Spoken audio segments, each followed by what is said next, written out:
Hola, let's get started.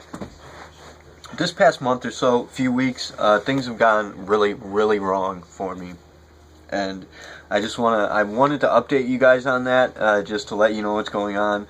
But it also because it reminds me of a story I wanted to tell about way back when I was a kid. But recently, I lost my wallet. I need somebody to remind me to tell the story about the black cat and the pay card that's connected to this. But I don't want to. It's too much. I don't have the time to tell it here. But I lost my wallet, which I never got my temp card in the mail, or somebody stole it. That's what reminds me about the pay card. Either on my block, for whatever reason, people have a tendency to steal each other's mail. I don't know why. It's really shitty and it's kind of fucked up. But for the most part, it's worthless unless you get lucky and steal somebody's pay card, which you likely can't use without their PIN anyway. But you can actually, though. You can hit credit. Which, why the fuck do we have pins on our fucking credit and debit cards and pay cards for work when somebody can just hit credit and gank our cash anyway? Like, what? Wake up, man. And another thing. Why does the machine make a sound like you have failed when you make a transaction? Pay attention to that. Why do you think that's happening? There's a reason for that. It's not random. Nothing is random. Everything's happening for a reason. Why does the machine that you use to swipe your card or punch in the chip make a sound like you have failed when the transaction goes through? That means something. It's pretty obvious. For anybody who's a spotter out there, you're going to know. You should tell me in the comments. Get active. If you know why that's happening, tell me. Anyways, I lost my wallet, which had my temp slip in it, so now I don't have my temps, I don't have my ID. Can't get my temps back without the ID, I can't get a job without the ID, I can't get my license without the temp slip. So here I am, fucked entirely in that regard. And, I don't have the money. I'm not working right now. I don't have the fucking money. I have barely enough money to get by, to cover resources and food and such. But, and, I managed to make a little money. A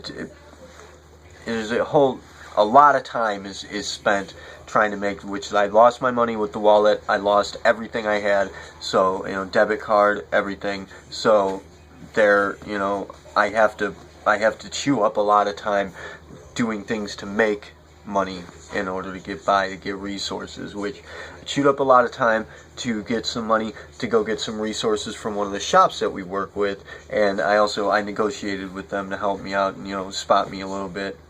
The resources that I utilize, the food, obviously, money, whatever it is that is required to maneuver and to exist, to subsist for the most part, that's, equals time to me. It's all time. It's all time that I'm spending, time that I have plotted out. There's a schematic for my life that I have planned ahead in the future. I have several avenues, depending on what happens, that I'm going to take. I have everything mapped out in my head, and things need to be done at a certain time for a certain reason, most especially to deal with people, with the groups, and what's happening here. I mean, I am directing.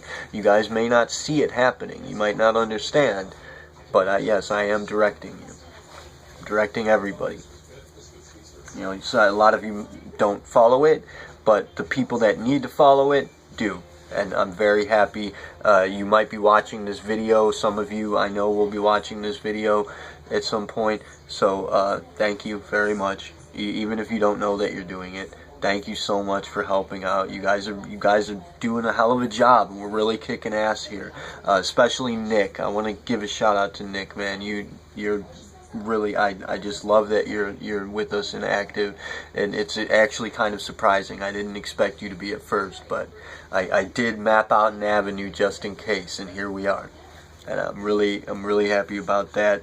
Shout out to everybody on the A team, on the Go team. Fucking shout out to Kara if she watches this. Kara, I love you. you're keeping me going. Kara's my muse for anybody who's not up to date. Kara has taken the role of my muse, and she's a beautiful, wonderful person, and she really just lifts my spirits and keeps me going. So thank you so much, Kara. If you watch this, I really do love you. You're awesome. Anyways, I went up to the shop to get the resources. Somebody stole my bike from outside while I'm in there. So now I got no bike, which is going to be the second time. Another story that I need somebody to remind me to tell, please, is the story of the ghost bike. That's what we're going to have to call it, the ghost bike. I'm not sure how else to describe it, but the story is wacky. It's a good one, and that's specifically for the Remnants program. That one, I did something pretty crazy. But anyways, somebody stole my bike. So then later on, I think it was the next night after my bike got stolen, which I walked out of the shop and I started walking away. Like, I forgot, I didn't see the bike parked out front, chained up. So I just started walking away like I didn't even think of it. I forgot that I had the bike and thought that I walked all the fucking way up to 130 in Lorraine. That just, I'm a fucking dumbass. But anyways, a couple nights later, my Aunt Joni, who obviously, as you might have seen if you're involved with any of the groups, my adoptive uncle Michael died recently, and we just held his funeral a few nights ago, or it could have been last night, I don't know, but there's a crazy story broke out there, actually. I'll tell that story too later, about my Aunt Joni, but she called my mom while I was watching a video while I was cooking. I was playing a video while I was cooking dinner, or I think I might have been baking, but she called and caused me to, she interrupted the video. I gave the phone to my mom to answer the call. I was using my mom's phone, and I switched over to Liara because she doesn't have a signal, but I can play videos on her that are recorded on the SD card. So I switched over to her to watch a video, and she froze up. And when I tried to reboot her, she just got stuck on this 4G screen, and I can hear people trying to contact me. The notifications from like Messenger and Twitter and shit goes off, but I can't see anything. Like, the phone is operating, it's just stuck on this screen. And when I try to do a factory reset, it goes into this factory reset processing mode and just loads forever and ever and ever and never stops. And I go and I talk to this dude at a phone shop. He tells me that it's a problem that occurs because the phone's trying to do something. It's like trying to update or something, and you just happen to reboot it at that time, and it gets stuck because you hit it at that specific time. So yes, my Aunt Joni calling effectively assassinated Liara, which is my baby. That's my connection to you guys. Like, that's everything. That's, everything that I'm doing in my life is for this. It's for you. There's nothing else that matters to me. Every last little thing that I do, and any works that I do, anything that I do to fight for time, to make time, plans that I have mapped out, everything in the world in my life is for this and for you. So that's everything to me. I lost Liara. That's like losing my baby. That's everything I've built. And now I had to use like 5 different phones because each one only had enough space. They were like children's toys phones. They were government phones and shit that each one only had enough space for like one app. So I have a phone dedicated to Facebook, I have a phone dedicated to Messenger, I have a phone dedicated to Twitter, and I bust them out, and I'm like, I'll go to the library to catch a signal when I have some time, and I got them all these phones, and I'm punching on all of them. And then the main one that's actually for Facebook, it's like, it'll shut down in the middle of typing a sentence. The app will fail over and over again. It takes forever to like punch in whatever letters you press. It doesn't like receive them. It is really terrible. It is a really bad phone, and it's even like the screen is broken and shit. It's just a piece of garbage, and that was really frustrating. So I learned to appreciate highly. I have a very high, deep appreciation for having a capable, phone with storage capacity. That's like, I took Liara for granted, but Joni earned a forgiveness pass on assassinating Liara. because she happened to cause for me to dig around for a certain reason in one of my mom's drawers and find this phone, which I wish I could show you this phone. Liara was like a Ferrari. I took her for granted, but she was seriously like driving a Ferrari. She was fast, she took care of everything, took care of business, she was bad as fuck, and I didn't even appreciate it then. But this phone that I found, Liara Mark II, officially what you're viewing me on here, is a fucking rocket ship. This phone is awesome, and it's so beautiful. I wish I could show it to you. It's got the perfect blue color. For anybody who knows who Liara Tassani is, you'll understand the significance of the phone being this beautiful blue color, like chrome blue. Anyways, this reminded me of what happened when I was a kid, being in this situation where I'd lost everything, and also at the same time my insurance cut out like 2 days before I had a doctor's appointment, which scared the shit out of me, but I managed to handle that. Got my insurance back. I lost everything in a matter of like 3 weeks. I lost every fucking last little thing that meant anything, and that, everything that I required to maneuver in life. But we're turning it all around here. Everything turned around. It had a happy ending. The world came through. It seems it was actually it was like a challenge, It was to help me appreciate things more. It was just that it was a hardship impressed upon me to help me appreciate, what I have more. And fuck me, do I appreciate it more. I'm very happy. And thank you all. Thank you, God, and the world. Thank you, Ray. Also, a story I had about a lot of creepy dreams during this time, where there was this busted, crusty version of me attacking me, and I had Special K as my partner, which she's the only person in my life that I would ever think might have a reason to, hate me and assault me. We had a bad falling out, so, we're friends now, and I really love Kay. If you watch this, I'd really love for us to start working together more. I have worked hard to create various opportunities for you to get your artwork, make a career out of your artwork. I have opportunities available that I've worked to make available for you if you just get involved, but it's tough to contact her. She doesn't respond often, and that's understandable. She probably doesn't like me, but I do. I love her. I love you.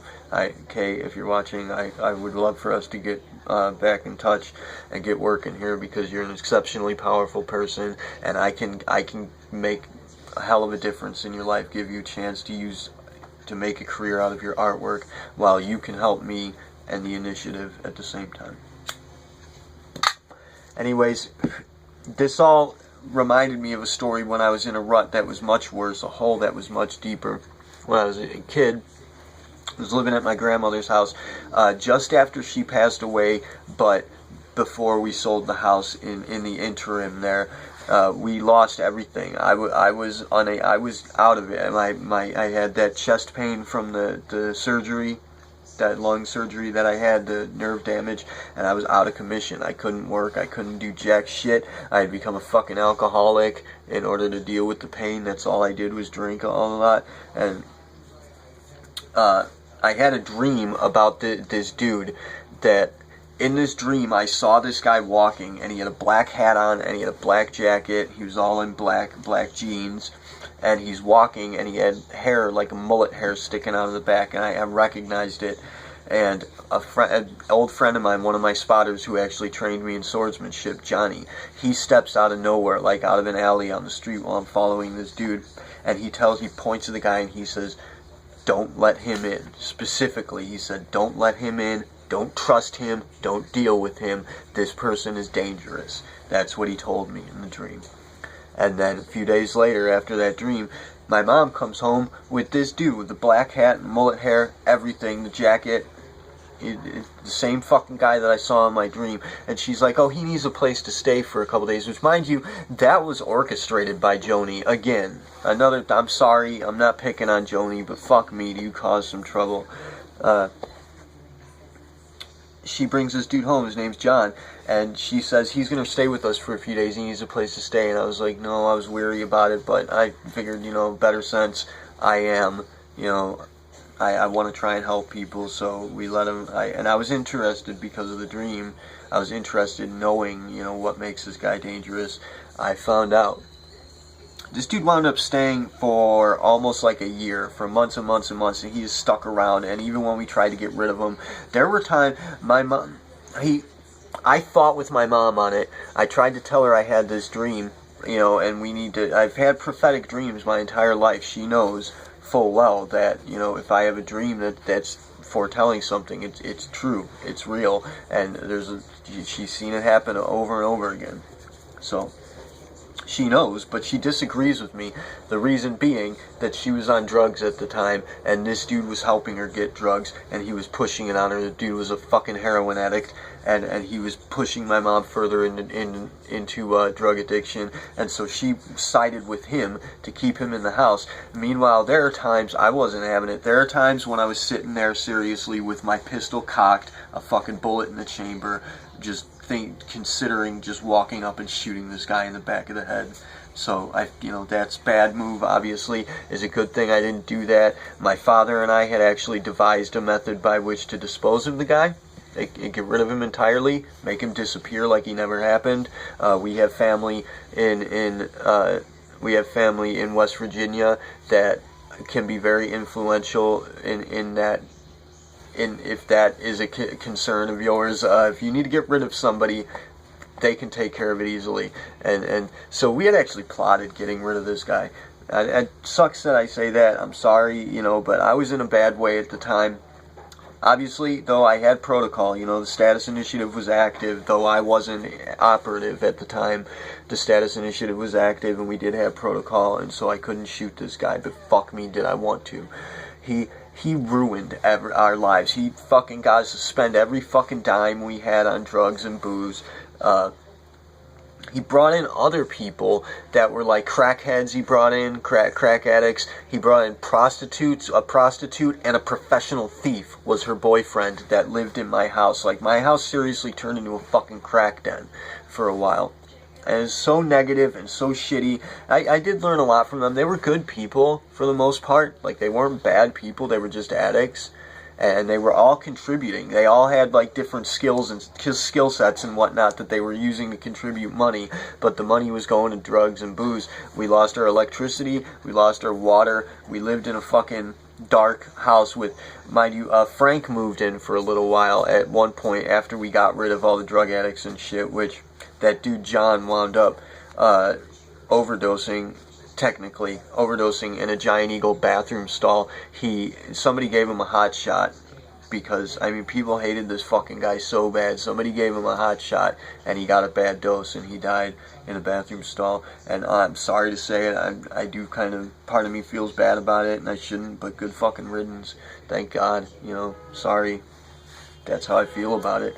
It's shitty that I say that, but that guy walked into our life and just like a hurricane fucking destroyed everything and just made our, I was for a while, for almost a year, I was living in a fucking crack den with no water or electricity or heat, and with criminals everywhere, living in every different room. After we got rid of them, Frank moved in for a little while, and he brought like a little bit of shine into the house. He took over this one bedroom, and he had like lanterns set up, and he had a little kind of like a stove that was somehow heated the place. I don't know. We didn't have electricity, but somehow he had this heater thing. Maybe it had like a battery or something, but He brought shine, he brought light into the house, both figuratively and literally. So Frank, if you ever watch this, thank you for that. I know you didn't do it for us, but, we took him in when he had nowhere to go, and he actually boosted the place and made us feel a lot better because he brought some life into the house. Though he and I did go to the bar a few times, get drunk, and that's another story you tell about. I was walking with Frank. This is a short one, I can tell. I'm walking with Frank. We're walking back from the bar one night, and this black dude with a big white beard, he's just laughing his ass off, like hysterically laughing, and it's smiling, and he's looking me right in the eyes, and he walks directly at me. I had to turn and walk around this dude because he wouldn't move. He just walked right into me, and he's staring me in the eyes and laughing. And I tell Frank, I'm like, what the fuck was up with that guy? Frank's like, what are you talking about? Apparently he didn't see anybody. I mean, this dude's laughing loud. Apparently Frank didn't see anybody, so that's a very weird story. We still got to work that out, Frank, because you got to be bullshitting me. I don't believe you didn't see that guy, but that was very weird. And anyways, that very night, he and I got really pissed off at each other, and we got in a fight, like a real fight, like a fist fight, like. And then he and I trained together in martial arts, so it's various different martial arts and weapons training, so he's capable, and it was decent. It was a decent fight, he and I, and it was fun. Frank, I'm sorry that happened, but it was cool still at the same time. We got to work out work with our skills a little bit together, an even match. It was pretty good. Anyways, Frank brought a little light in the house, but throughout that time, in the interim, especially after we got rid of the fucking drug addicts and the crack to turn the house at least into a viable living space, my cat, Raikou, poor Raikou, it seemed like she was taking the brunt of all the excess negativity. Like, she saved us. She saved my life. She saved my life a bunch of times, but this particular time, it's like Raikou was taking the brunt of all the negativity because she got all like scabby and she had like psychosomatic bites. There weren't any fleas or anything. She didn't have fleas, but she had bites all over her, and like she broke out and shit. And it's seriously like she was taking all the negativity from us unto herself. And during that time, that happens, by the way. That's a real phenomenon. Is that'll happen with your pets. So we'll get into that in another video. But what was I saying? Oh yeah, she took to hiding in this box that we had on top of this. We would get furnishings off of people's tree lawn, shit that people were throwing away, and we'd refurbish it. Like furniture and old dolls and all kinds of shit. Anything that could be considered like an antique item or a furnishing item, we'd take it, we'd refurbish it, and we'd sell it to the shops down on Detroit, particularly the Bonneview Antiques. If anybody wants to sell antique items, that's the place to go. Mary will take good care of you. But one of the things that we had, a furnishing that I really wanted to keep, was something that like came out of a store, that came out of like a business market store, and it was like it was like a Revlon thing or something, that it had these shelves that pulled out with little compartments in them that was meant for makeup, to be as a shelf to view things. But I wanted to keep it. I liked it a lot, but it was huge. And we had it sitting in the kitchen, and we had this cardboard box on top that Raikou took to hiding in, and it was seriously like she was just in that box forever and ever, and she was so beat up and shitty and frail and like on the verge of death, really, and it sucked.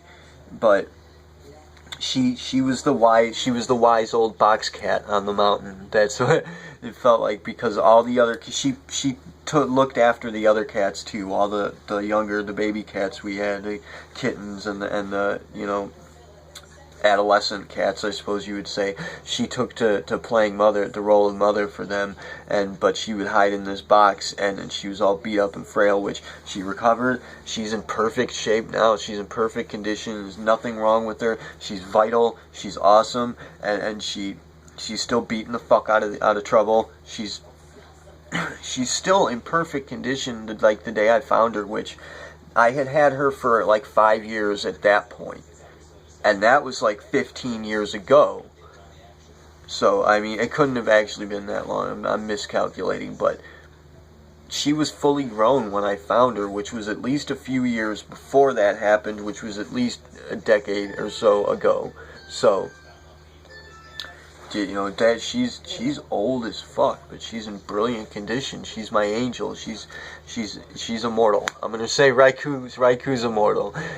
Day she dies, if she does die, that'll be horrendous. But honestly, I think she'll outlive me. She's looking after me. She comes into my dreams a lot, which that'll happen too. That's a real phenomenon. We'll speak to that in another video.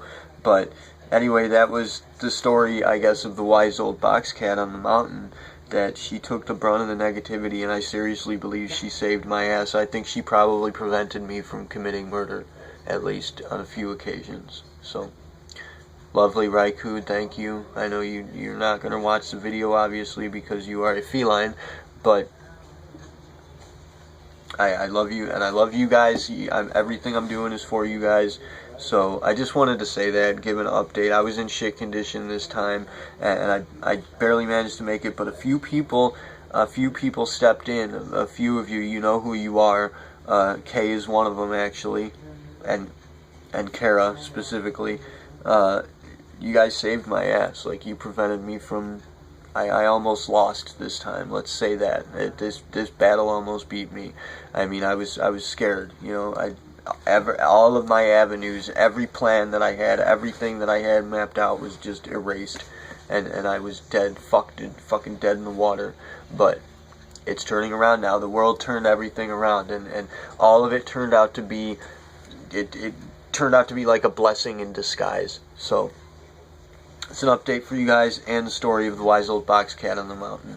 And thank you very much for watching. I know it's a long one, but anybody who watched it, thank you so much for being aboard. Thank you so fucking much for everything. I love you guys. I very highly appreciate your presence, and I'm glad that you're here. Please get active, though. You know, engage. Like, comment something, do something. You know, like, do something for the channel. Support the channel, please. It's important. At least it's important to me, and it should be important to you too, because if you get active, anything that you give to me, any feedback you give to me is going to be immediately presented here, represented here. I'm representative of you guys. Anybody that's in the Remnants program or in the initiative, fucking tell me what you want to see in the channel, and I'll provide it. You know, anything that you want, I'll make it happen. Tell me what to do. Help me out here. Help me make this channel grow. It's important to me, and it's going to be important to a lot of people in the future. So, thank you for watching. Love you guys very much. You have no idea how much. Kila Salai, Terve Uni Ciari, Namaste. Namaste, peeps.